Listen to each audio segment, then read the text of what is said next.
Kita ingin sepakat dulu. Ibu ingin menjadi seorang istri yang salihah? Oh, saya kurang dengar. Baik, belum ditanya. Ibu sudah ingin menjadi istri yang salihah? Insyaallah ya. Sekarang perhatikan. Ini bukan dari saya, ini dari Quran. Fas-salihatu. Sudah dijawab sendiri. Satu, fas-salihatu, seorang istri yang salihah itu, istri-istri yang salihah itu, cirinya satu, qanitatun. Yang kedua, subhanallah, ibu tidak banyak, cuma 2 saja. Tidak 3, tidak 4, tidak 5, cuma 2 saja. Ini dari Quran dan nanti diterjemahkan oleh Nabi dalam hadis. Yang kedua, hafizatun lil ghaibi bima hafizallah.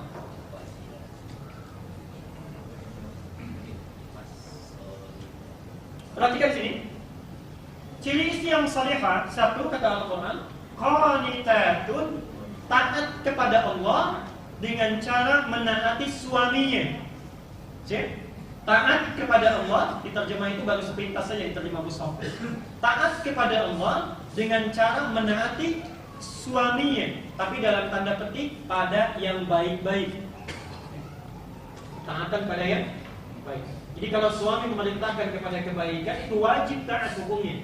Tapi kalau meminta kepada yang jelek, bisa, diminta untuk melepaskan hijabnya, diajak kepada tempat yang tidak baik, ada maksiatnya, apapun bentuknya, itu mutlak bisa ditolak, kata Nabi, la ta'ata fil maksiyat. Tidak ada ketaatan dalam maksiat, tapi ditolak dengan cara yang lembut. Perhatikan sini, di Quran ada 2 kalimat, satu ta'at, wa ati'ullaha wa ati'u. Ini biasanya hanya disandingkan kepada Allah dan Rasulnya. Kalau ada kata ta'at, itu artinya mutlak, jangan banyak tanya. Karena Allah dan Rasul tidak pernah memerintahkan yang jelek. Yang kita pandang jelek pun itu pasti ada kebaikannya. Yang kita tidak sukai pun pasti ada kebaikannya. Al-Baqarah 216. Kalau ada perintah Allah tidak kita sukai, kutiba alaikumul qital wa huwa qurbul lakum. Perangi perasaan kita, wa asa an takrahu syai'an wa huwa khairul lakum. Kadang-kadang yang kita tidak suka disebut banyak kebaikannya. Sekarang perhatikan. Kalau taat kepada yang baiknya saja disebut dengan qanitat, perhatikan hadis Nabi-nya. Ibu, tolong fokus kepada ini karena ini menentukan jalan ibu di surga. Perhatikan kata Nabi. Saya sebutkan 4 hal ya. Idza shallatil mar'atu khamsaha. Jika seorang perempuan menunaikan salat 5 waktu, yang wajibnya saja, enggak usah yang sunnahnya, yang wajibnya saja.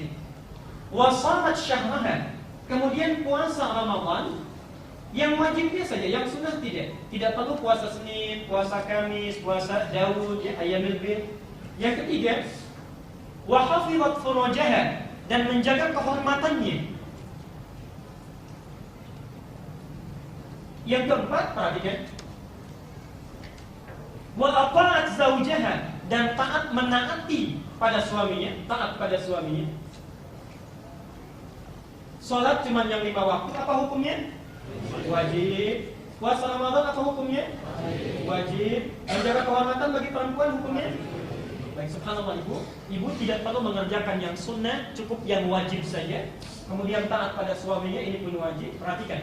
Qila laha, dikatakan kepadanya yaumal qiyamati, pada hari kiamat, udkhulil jannata min haitsu ma syi'ti. Silahkan masuk ke surga dari pintu mana saja yang diinginkan. Dari pintu mana saja. Orang yang puasa, ini pintunya Ar-Rayyan, khusus itu saja, tak boleh masuk pintu yang lain. Ada pintu sholat untuk yang tahajud, ada pintu khusus. Ada untuk pintu ibadah yang lainnya. Tapi perempuan yang taat pada suaminya, itu boleh masuk dari pintu mana saja yang dia kehendaki, tanpa perlu mengerjakan yang sunnah. Kalau tidak mengerjakan yang sunnah pun ini sudah luar biasa, apalagi ibu mengerjakan yang sunnahnya. Subhanallah. Karena itu, syaitan biasanya mencoba untuk memalingkan perempuan, istri dari yang ini, dengan menggoda dengan cara yang sangat hebat, lembut caranya, seakan-akan ini yang benar. Perhatikan. Bukankah ibu kalau sedang puasa sunnah harus minta izin dulu? Izin puasa sunnah. Perhatikan di sini. Ibu ingin puasa, suami ngajak makan bersama. Suami ngajak makan, ibu ingin puasa. Subhanallah. Kira-kira pilih ikut suami, pilih puasa?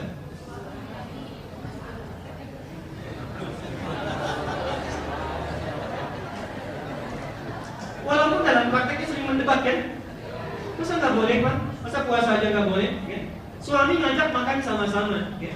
Ibu kemudian muncul keinginan untuk puasa sunnah. Subhanallah. Nah ketika suami mengajak makan ini, kemudian istri misalnya ingin mengikuti puasa sunnah, syaitan kadang-kadang masuk. Suami kamu kurang bagus itu, masa yang puasa sunnah aja yang sunnah nggak diizinkan, nggak boleh ikut.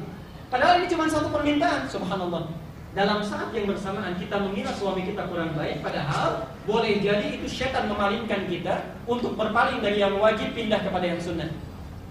Perhatikan, yang sunnah itu pahalanya kalau paling tinggi itu 75%.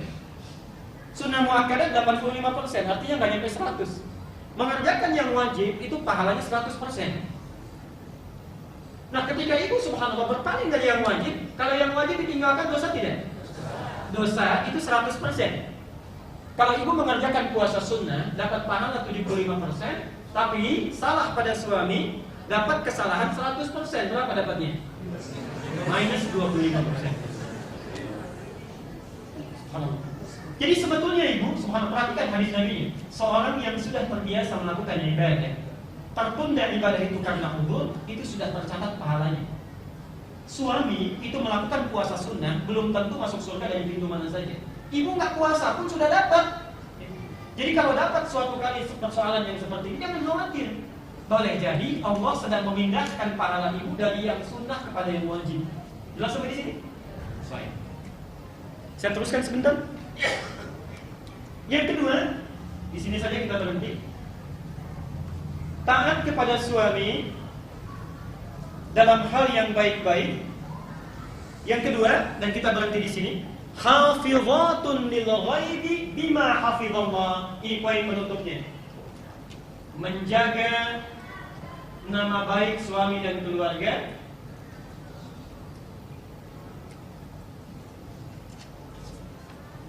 terutama, perhatikan, terutama ketika suami tidak sedang bersama istri. Ini bil ghaib. Suami sedang ke kantor misalnya, ibu ada sendirian di rumah. Jaga nama baik suami, jaga nama baik keluarga. Perhatikan di sini kalimatnya bima hafizallah. Hati-hati dengan kalimat ini karena ibu akan ditanya suatu saat di akhirat. Karena Allah sudah menjaga nama baik keluarga itu.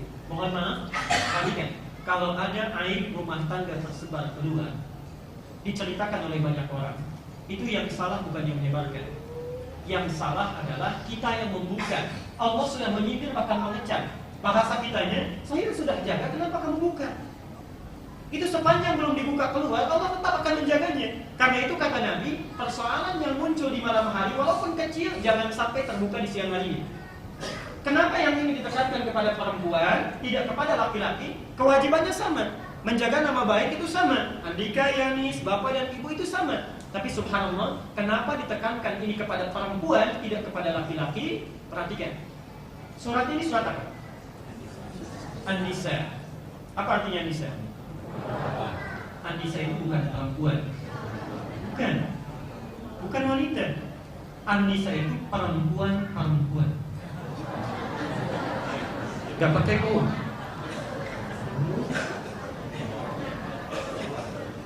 Lihat sini, dan ini saya akan akhiri dengan menutup kajian ini. Ibu harus bangga luar biasa karena perempuan itu satu-satunya makhluk yang dipuji oleh Allah dari mulai lahir sampai dia meninggal. Ya. Dan di antara hebatnya, Quran menyebutkan perempuan dua nama. Kalau laki-laki cuma satu, Pak. Perempuan dua nama. Perhatikan. Kalau sedang sendirian, itu disebut dengan mar'ah. Mar'atun. Ad-dunya mata'un wa khairu mata'iha al-mar'atus salih. Tapi kalau banyak, 2, 3 dan seterusnya, dirubah namanya dari mar'atun menjadi nisa'un, an-nisa'. Bapak, tolong pahami nama ini. Kalau laki-laki tidak, cuma satu namanya. Mau sendirian, mau banyakan, itu terambil dari satu akar kata yang sama, rajulun. Kalau banyakan rijal, masih ra, jim dan lam. Rajulun itu artinya sesuatu yang memiliki sifat kewibawaan, tegak dan tegas. Itu rajul. Karena itu kaki disebut dengan rijlun, karena dengan kaki ini badan bisa tegak. Siap? Jadi kalau seorang laki-laki kehilangan ketegasannya, ya, kehilangan kewibawaannya, maka hilang sebagian sifat-sifat kelaki-lakiannya. Saya waktu di Tripoli 2008 ada Pak Haji Aksa Daud, mantan Menpora dulu. Itu subhanallah kan, beliau luar biasa ya. Semua Menpora itu dulu kan rata-rata berkumis ya, tebal. Itu cerita, saya ketemu dengan seorang di Hotel Sultan, masuk toilet, begitu cuci tangan, di sampingnya itu ada seorang yang kekar tubuhnya, rambutnya cepat, badannya luar biasa atletis. Ketika mau buka kerannya nggak bisa. Tanya pada beliau ini, Pak Haji Aksa Daud, Pak ini gimana cara bukanya?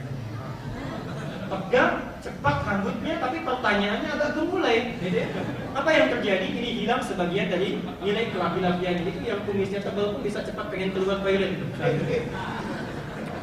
Perempuan kalau sendirian mar'ah, perhatikan. Mar'ah ini asalnya dari kata muru'ah. Muru'atun punya 3 arti. Satu, hati-hati, satu, sifat yang ingin selalu tampil indah. Kenapa perempuan disebut mar'ah? Karena kecenderungannya itu sangat perhatian pada yang indah-indah. Kalau saya, laki-laki, keluar rumah, pakaian belum disetrika itu biasa saja. Perempuan tidak, Pak. Itu kok belum disetrika nih? Bu, ya ayo sini, pokoknya copot dulu. Kenapa? Tampil indah. Ibu kalau keluar rumah dandan tidak? Ke pengajian ganti baju. Baik, keondangan tampil indah. Di hadapan suami?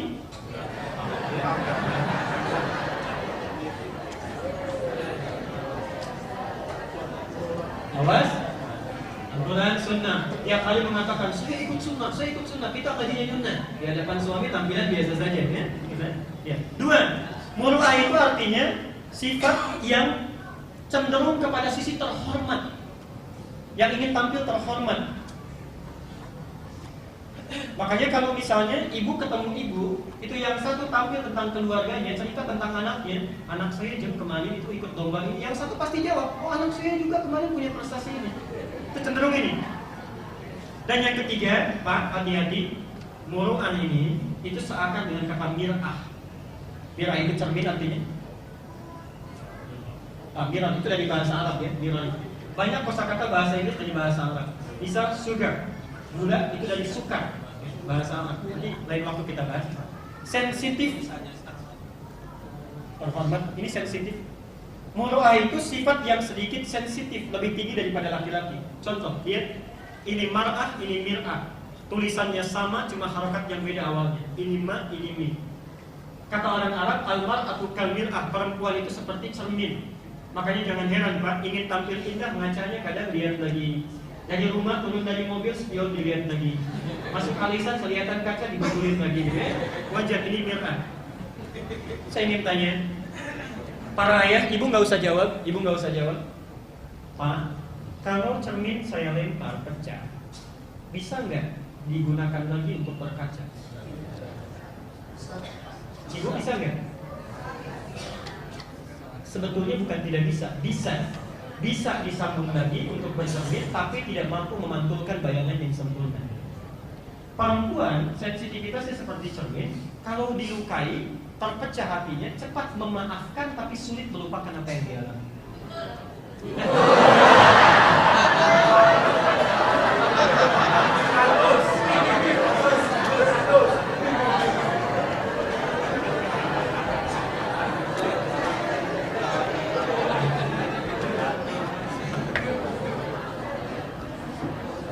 Antum terlambat kayak rekening listrik saja, 40 tahun kemudian itu jadi cerita buat cucu.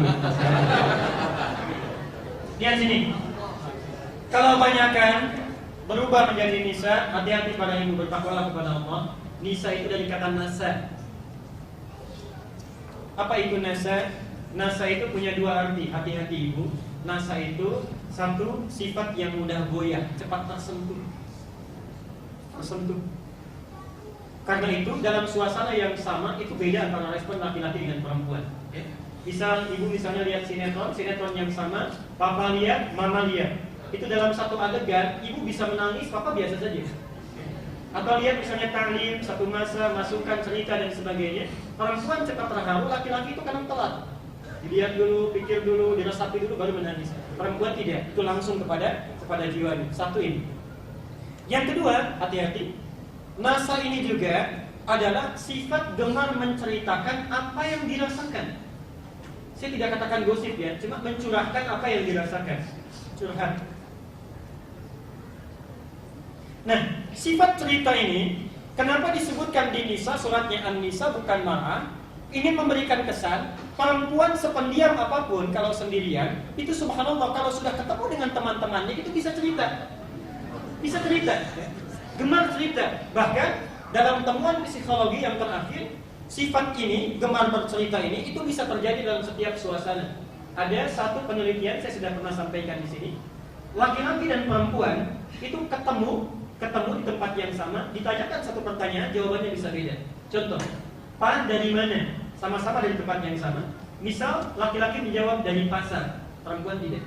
Bu dari mana? Dari pasar. Masya Allah Pak, jalannya becek itu, cabenya naik, dagingnya kemudian naik. Satu pertanyaan perempuan bisa banyak.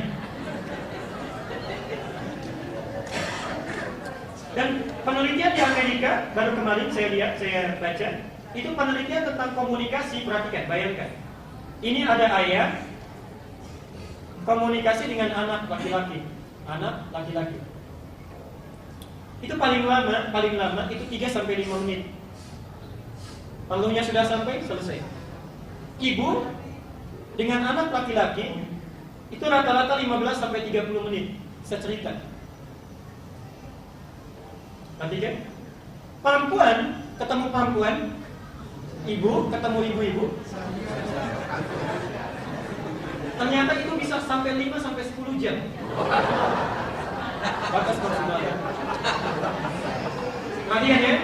Ayah ketemu anak 5 menit, ibu ketemu anak laki-laki 15 menit, perempuan ketemu perempuan bisa sampai 5 jam. Laki-laki ketemu laki-laki, anak laki-laki dengan anak laki-laki itu rata-rata miss call.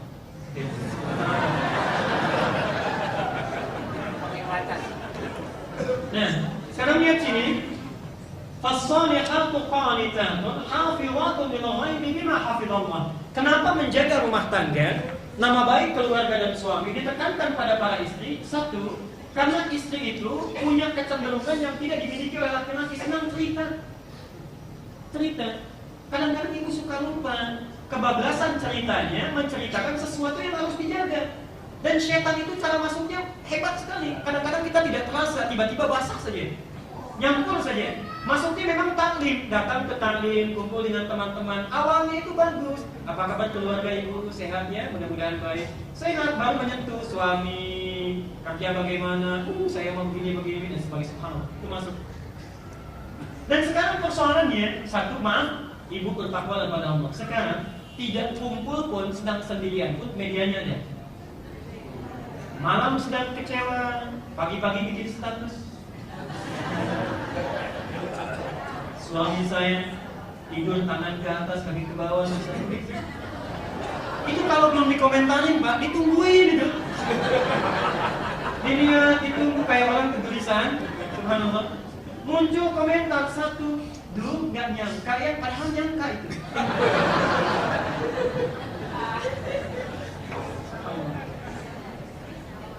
Yang kedua, ibu, kecenderungan perempuan kalau menikah dengan laki-laki itu kecenderungannya membawa nama, harkat dan martabat suaminya.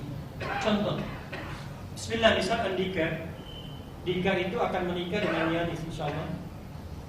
Menikah dengan Yanis. Besok kalau sudah menikah, Yanis akan cenderung membawa nama Andika. Besok akan dikenal dengan Ibu Andika. Tidak sebaliknya, tidak ada Andika menikah dengan Yanis dikenal dengan Bapak Yanis, itu enggak ada. Pasti dibawa. Dan hebatnya, mohon maaf, gelar, harkat, martabat, pangkat yang melekat pada suami itu bisa melekat pada istri. Saat Andika suami diangkat menjadi RT, itu Yanis akan dikenal dengan ibu. Padahal yang RT Andika. Kadang-kadang terjadi situasi istri lebih RT daripada suami. Soalnya. Baik ya. Nah, ini akan jadi masalah kalau dibawa perangai istri kurang bagus, Bu. Memang judulnya taklim. Mohon maaf ya. Misal Andika dengan Yanis menikah, ini laki-laki, ini perempuan. Subhanallah, ikut taklim. Di belakang Yanis ngobrol, cerewet luar biasa, terima telepon sana sini. Terganggu. Orang bertanya, itu siapa sih? Itu tuh Ibu Andika yang cerewet, Yanis yang kena Andika. Karena itu, dari konsep ini perhatikan ibu, yang pertama taatlah pada suami, jaga kehormatannya. Yang ketiga, ini barangkali yang tidak banyak dimengerti oleh para istri. Quran melarang, hadis melarang para istri keluar rumah apapun alasannya tanpa izin suami. Ada orang mengatakan Islam itu kejam katanya. Masa sedikit-sedikit diatur, ketat, tidak boleh bebas seperti yang lainnya. Ibu, itu salah persepsi. Coba dilihat sama hati yang paling dalam ya. Sebetulnya ini cara Allah diturunkan pada Nabi untuk mencari perhatian dari suami supaya memperhatikan. Karena para suami ini, lelaki itu diantara sifatnya gengsinya tinggi. Kalau tidak ditampakkan itu tidak mau melihat, tidak mau melihat. Akhirnya dipaksa oleh Allah bagaimana setiap hari itu kehidupan ketenangan, mawaddah, sakinah itu bisa muncul. Di antara caranya, saat ibu akan keluar, tanya ingatkan suami. Ibu akan pergi, minta pada suami. Tujuannya sebetulnya bukan izin. Tujuannya dengan disebut nama ibu, ingat beliau, perhatian jadi tertumpahkan. Setidaknya, walaupun saat bicara biasa saja, itu aja minta izin, bisa. Itu subhanallah. Kalau sudah ditutup pergi, itu akan lahir perhatian dalam hatinya yang tidak biasa. Terakhir, berhias diri, ibu sudah jawab tadi sendiri ya. Jadi sudah saya tidak terangkan lagi. Dan yang paling terakhir nomor 5, bertakwalah kepada Allah, tidak diperkenankan meminta cerai dengan alasan yang tidak wajar. Hati-hati, kata Nabi, seorang perempuan yang meminta cerai dengan alasan yang tidak wajar itu tidak akan pernah mencium bau surga. Tidak akan pernah mencium bau surga. Jangankan masuk, nyium pun tidak. Padahal itu sudah bisa dicium dari jarak ratusan tahun sebelum dia masuk.